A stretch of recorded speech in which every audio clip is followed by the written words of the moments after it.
Hey everybody, Scott Detweiler here, and today I thought we would go over the results of the print competition yesterday. So if you were with us in Discord and listening to and watching the competition, you got a chance to see a lot of really great images come across, and the judges all tend to give feedback if there's a bit of an argument, and I had some really good arguments over my images. In fact, I think I had, of maybe the 5 best heated conversations, I think I had 2 of them, so I was pretty happy. And they were the first 2 big conversations, so that was kind of cool. So what I wanted to do is go through a bit of these today and talk about the scores they received and the feedback from the judges. And I think this is going to be valuable for you because if you do tend to be a print competitor or you just want to be better at photography, there's a lot of things to be learned from what judges tell you. And you kind of got to have a little bit of an iron gut to be able to listen to it and say, yeah, no, you're right. You know, you can't have improvement if you're unwilling to move or to learn. So I want to talk about each of these today. So I'm going to start with this one, and this is my friend Rachel. And so I called this one Fifth Chance at a Rainbow. And one of the judges, or 2 of the judges, understood the reference to being a rainbow baby. And a rainbow baby is a baby that you have after you've had some other issues with having children. So I thought this was a really great kind of touch to the story there. And one of the judges did not get it, but luckily that got rescued, which is what you hope. You go for a reference and hope that judges understand the terms or terminology, and that doesn't always happen, but you hope it does. So in this case, I got lucky. Now here's where the feedback came back. So you're not allowed to zoom in these competitions, so everything you see on the screen is what you get. And if you're watching it live, you're also not allowed to point at the screen. By the way, we'll be done with this in about half an hour, a little bit under a half an hour, because there is a PPA announcement on what is coming up with changes with the print competition rules for this next year, because the scoring is going to change a little bit.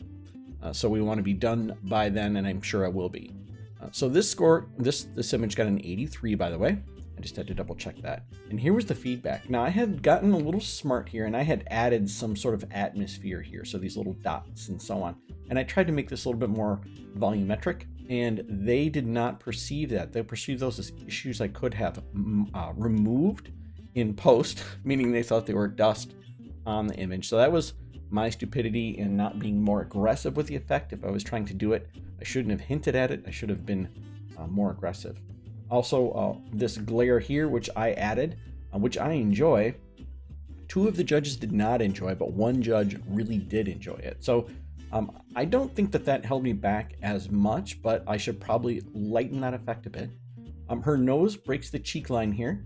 That is a big no-no, and I knew that, but I really liked this image, and I was quite happy with it enough that I wanted to put it out there. But yes, that cost me points, I'm sure of it. Now, it did merit, which means that at the end of the day, I did get the point I wanted out of it. And you need 13 merits to get a degree. And I already have this degree. This is a Master of Photography degree. So this is points kind of just in my pocket to make sure that I'm improving as a photographer and getting feedback. So I always enter these things. There's also feedback that the floorboard here was distracting because it was like, hey, look, I'm a floorboard. And I don't disagree with that. It is a bit on the obnoxious side. So I could do some things to kind of lower that. And we did retouch this as a live stream. It is available. I think it's been moved into the member area already. So if you'd like to watch me retouch this from start to end for $5 a month, you get access to all of those past retouching projects I've worked on. So if you want to see what I did to make this image happen, you get to watch the hour of me playing with it. But we did add this texture in. I did notice this, but I kind of liked this richness back here, but they found that a bit distracting. So that was how this image did. So it did get its merit. It did not loan. A loan is where you get 2 merits. That means that image was exemplary, scoring a 95 or better. Now last year I had 197, a 95, and a 92. So I did really well, and I ended up getting a platinum, which is 1 image did not merit. And it was my fault. Again, one of those things you learn. Okay, so this image received an 82, and the conversation about this one was there was a couple different things they didn't like about it. So I did not break the cheek line with the nose here, as you notice, but her nose is a bit shiny. So I oftentimes carry translucent makeup powder and a makeup brush, which is always clean, and kept in a container in case there's a reflection like this. And I should have noticed this because I had an amazing makeup artist right there, and I could have had her say, hey, you know, this nose is a bit shiny. We've been shooting for a while, and we just shaved her head actually in the studio.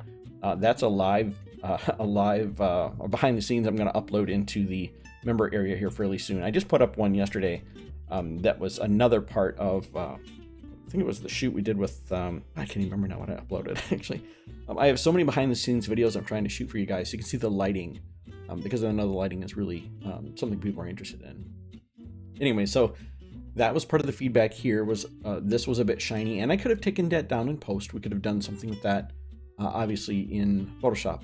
Since we had it separated, we could easily have added some color there. The other comment was the back of her head is too well lit. So the rim light on this side was too aggressive, and I don't disagree with that. I think this is a bit bright, and it should not have been as bright or brighter than her face, the front of her face. So we wanted to tone this down, and along with that, this entire area here would have toned down a bit. Now, I don't mind this on the back of her neck, but they did. All three of them disagreed that, or all three of them agreed that this was too bright or too aggressive here. So they wanted to see that knocked down. Now, in order to do that, we can fix those things, by the way. And the comment was made that this image has lone potential. They really loved it. Now, I was not allowed to retouch the hair for this image. This is for a hair competition that is coming up in November. And I can do a lot with the hair here. I have some gaps in here. They didn't even comment on those, but those are the things I would clean up for a lone level competition image where I really want to dominate with it. They had some comments about the retouching a bit, and we were aggressive and went through it pretty fast. So I would have to go back and take my time to really focus on it. This was a Northern Illinois competition, by the way. This is not the International Print Competition. That's already submitted, and we'll be redoing a review of that once those scores are completed. I think in a few weeks that competition happens. And I already know a few of the images are not going to do well because I've never entered the artist category before. And I tried it yesterday, and I learned some lessons about things. We're going to discuss one of those images here in a bit. But anyway, so what I need to do is I'm going to go back, I'm going to redo this entire image, and the first thing I'm going to do is pull a gradient this way and knock the exposure down for this side of the image. The other comment was that it needed to be cropped tighter. This bright shoulder in this part of the image is as bright as her face and as large as her face, and it does not add to the composition. So a more aggressive crop here would have been advantageous. So maybe even go to a square crop and lose this. I don't want to lose the top of the hair, which they didn't seem to mind if I did. They actually commented to that effect. But I like it. So I would probably end up cropping it right about here to eliminate this bright area. So that was really good feedback here. We did merit with this image in an 82. So I'm not going to cry about it, but there are things that I can certainly improve if I wanted to resubmit this one and go for lone. Now, I do have other images of this young lady wearing different styles of this hair. We had 4 or 5 of these that were made for the hair competition, and they all are completely different. And I'm going to be looking at retouching some of those for live streams coming up as well. So if you're looking forward to those, then you'll get to see more of this. And this may not be the image we submit for the image competition or for the hair competition for that matter. I just really liked it, so it's the first one that I did. Okay, let's move on to this one. This is one you guys would not have seen before. This is a client image. So normally I don't enter client work into print competition. And I know a lot of people that do, and they don't do well at print competition. And I'll tell you the reason why is that when you are shooting for your client, they are the ultimate customer, right? They're the ones who decide if the image is good or bad or how they want it retouched. And it is not yours anymore. It's theirs. And when you enter print competition and you shoot for yourself, you are the customer. You make decisions. So it is rare that I will find a client image that I love and decide to enter. I loved this picture. This was a great one. That client did not buy this image, by the way. This is an image that I loved, and they was like, whatever. Now they want it because they've seen it. It's printed. It's hanging on the wall in my studio. And they came in for a family session, and he's like, did we buy that one? I'm like, well, no, you didn't. He goes, I want that one, and I want it that way. So it's a 16 by 20 framed, and it looks beautiful. Now, feedback on this one, and I've gotten feedback on this one in the past, and I did not get feedback on it this time. This time it scored an 84, so it is the highest scoring image so far of the ones you've seen today. I had an issue where I forgot to mask out the background between the legs here. So it was the original white wall, because I shoot almost everything against the white wall in my studio. So that was a screw up by me. And it was me being too quick with the image. You'd think that the bell here would have counted against me for all these reflections, but this actually adds character to the image. And if you try and fix that or knock it down, it's going to look muddy. So this actually did not have any negative feedback at all. I mean, I think a lot of people would have aggressively gone to try and retouch this, but you do have to make sure that what you see in here is pleasant. I did have the studio lights, the overhead lights on, and it makes this kind of racetrack look here. I don't mind that. I could have easily edited that out, but I love this big bell here. This is from the softbox kicker on this side, or it's from the fill light, which is always above my head. It's a huge 72-inch umbrella that's up maybe 8 feet off the ground, and that tends to fill the shadows in images. That's why you don't see a pure black anywhere in this image, and that's the other thing that kills people in image competition is a pure black. If he has one light coming at him from this direction, everything else is from that one light behind me. Otherwise, this would be pure black, and any pure black is going to cause you an issue. And then we also have a light hitting the wall here, which is creating a separation. So this is a figure to ground is what this is called, where you have separation between the figure and the ground. Again, the nose did not break the cheek line, but we are so close here. So this was rolling the dice. So you got to be careful with that. And he is a bit on the bright side, and a judge could have easily said, hey, he's overexposed, but they didn't. And that may have actually counted against me if I think I would have taken another half a stop off of his face for exposure. I'd be in a better place. But no, you have to do that before you retouch the image in Photoshop. So it's nothing I can fix now. Otherwise, I mean, I could try, but I'll tell you, when you try and change exposure after Photoshop, it just tends to look muddy, and muddy is never going to win a competition. And I want, I'm being a little aggressive now because I have my degree. I want loans, right? I want images that are all really going to score well. So that's the feedback on this one, just from previous encounters. Okay, so this was my foray into artist, and this one got an 82, so this one also merited. And this one didn't get so much feedback, but I'll tell you some things about it that I need to watch out for in the future. I did notice after I had submitted it that I did have a couple gaps here in these stripes. So a little gap like this here. I don't even know if you can see that. It's right up in here. And I have a couple of them that are in the image, and I need to be very careful to go all the way around the image at 100% and make sure that everything is cohesive and filled in properly, and there's no little weird gaps like that. I did this image just to kind of do something different and fun, and it was well received. Everyone seemed to really like that. So I was very happy with it. So this is the original shot of Angela that I took. So I have to show that, and then I have to show whatever other images I use. The thing about the artist category that's weird, and something that, again, I have to get used to, is that it doesn't have to be anything to do with your photography at all. You can go and grab 15 stock images and stick them together and make some sort of a story with it and submit that for artist competition. So the reason these guide images are here is to say these are the images that I used to produce this image.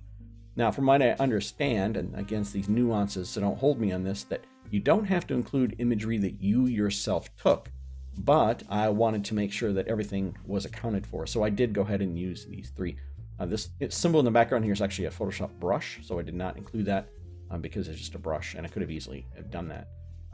So some things that I was worried about that I don't think have to actually end up worrying about were that her skin tone is unique here.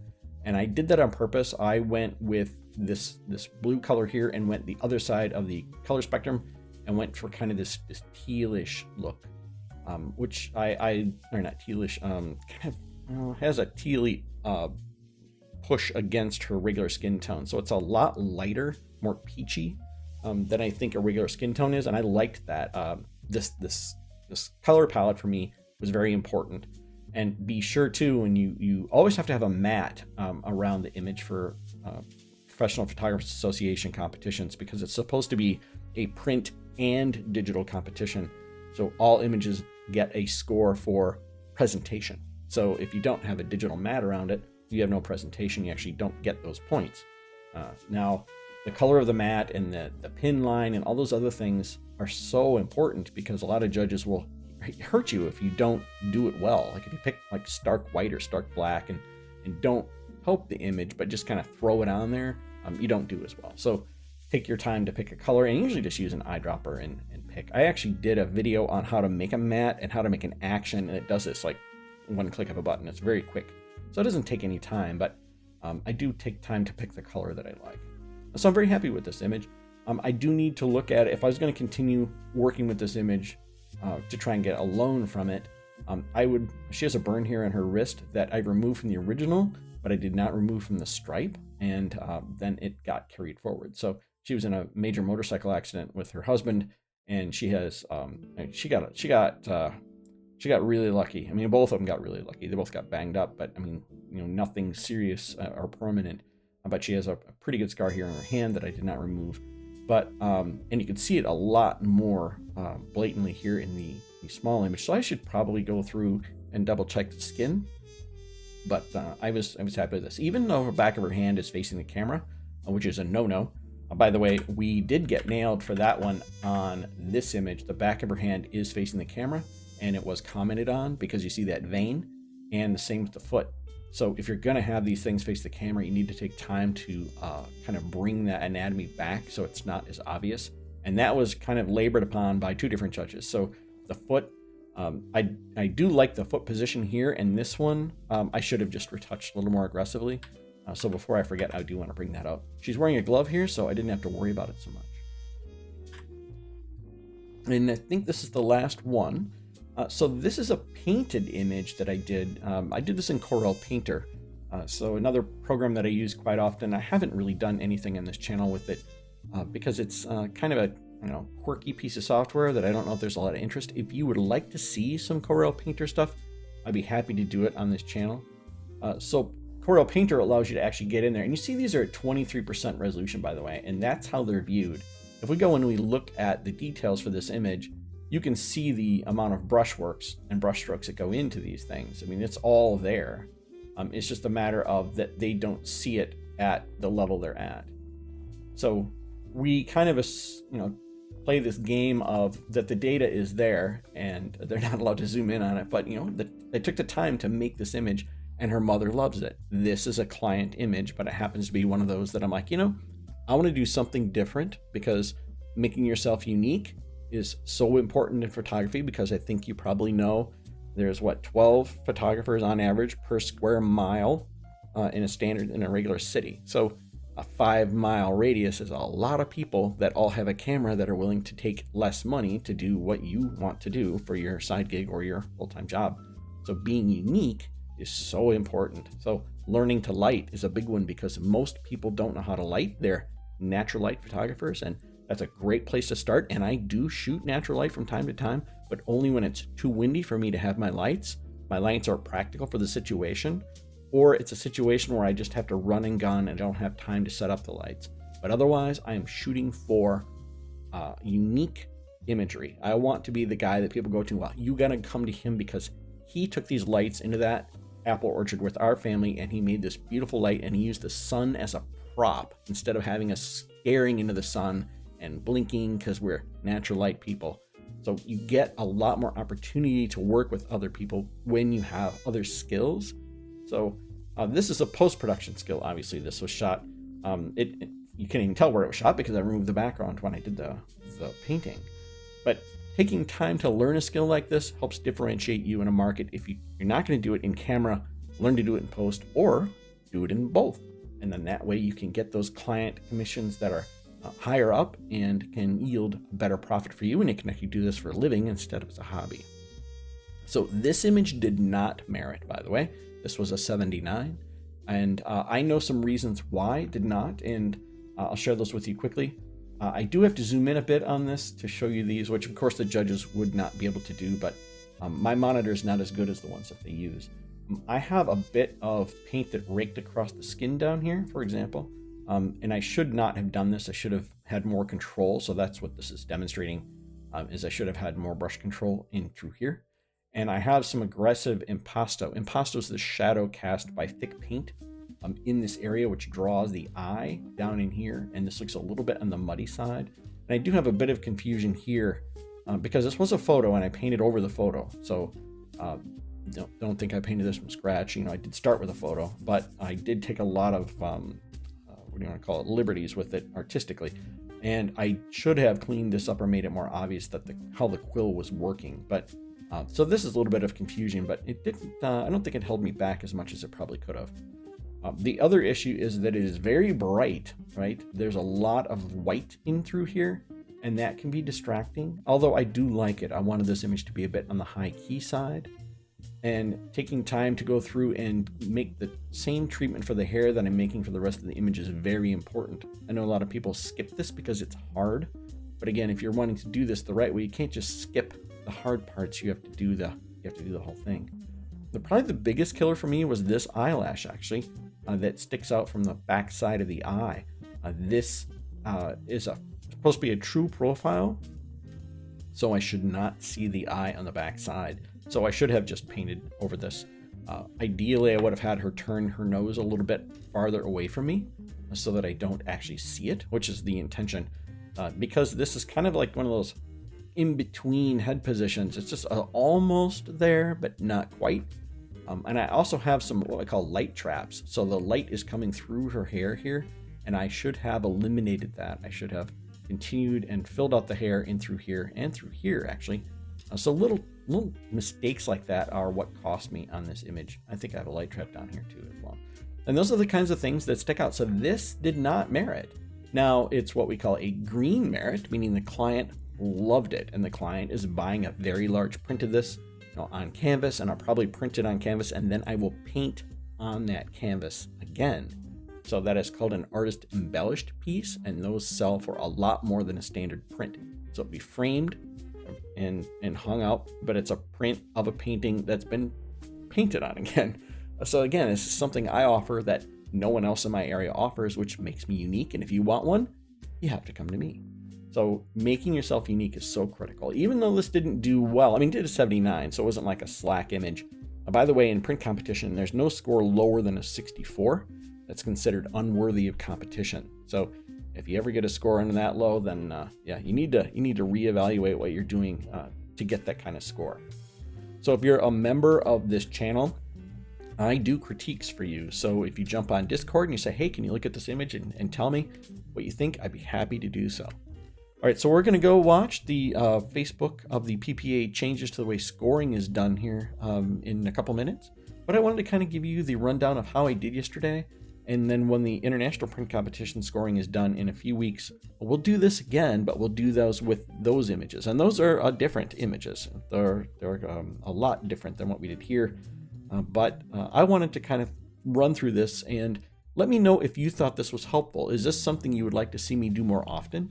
Would you like to see some of your images critiqued on here? And if you would, I'd be happy to do that. So just to say, drop into Discord and we can chat about it. We do have voice chat in the Discord as well.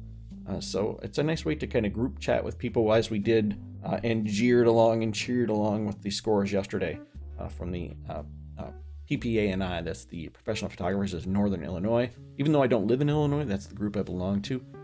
Really talented group of people and fierce competitors too. I mean, some amazing photography down there. So I don't always win the competitions, but I really love the images that do, which is important. And, for growth, you want to surround yourself with people better than you are. You don't want to be the top of the food chain because you're not going to learn anything from most people. So everybody take care, stay safe, and I will catch you next time.